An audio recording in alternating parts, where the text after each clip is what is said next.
La kétamine est un psychotrope utilisé comme produit anesthésique injectable. Elle est aussi employée comme analgésique, sédatif et en médecine vétérinaire. Aux États-Unis, elle est commercialisée depuis mars 2019 comme antidépresseur sous le nom Spravato, laboratoire Janssen, en spray nasal. D'un point de vue pharmacologique, elle est une amine dissociative qui agit comme inhibiteur du glutamate au niveau des récepteurs NMDA, mais son effet est dû en majorité à la conséquence du blocage de ces récepteurs, à savoir l'activation maintenue de récepteurs AMPA.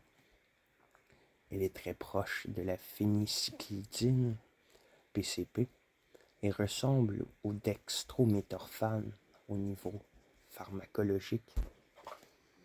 Elle fait partie de la liste modèle des médicaments essentiels de l'Organisation mondiale de la santé, liste mise à jour en avril 2013.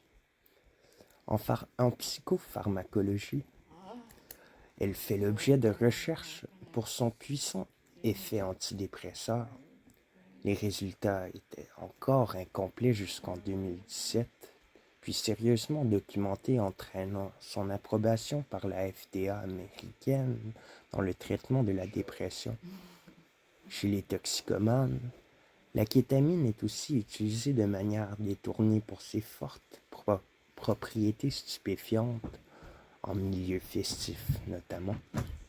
Généralement, l'usage de kétamine correspond à une recherche d'expériences ponctuelles. Il est donc rarement régulier. Cependant, la kétamine peut créer une dépendance chez les consommateurs pour qui les prises deviennent répétées, voire compulsives. Le risque majeur auquel expose chaque prise de kétamine est le K-hole, un sentiment de malaise et de perte de contrôle très angoissant, similaire au bad trip.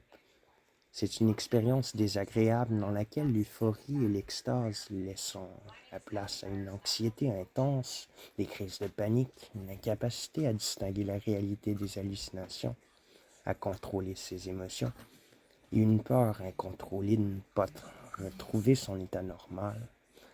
Le K-hole survient souvent quand l'usager est dans une période psychologiquement ou émotionnellement difficile ou à suite à une prise trop fortement dosée.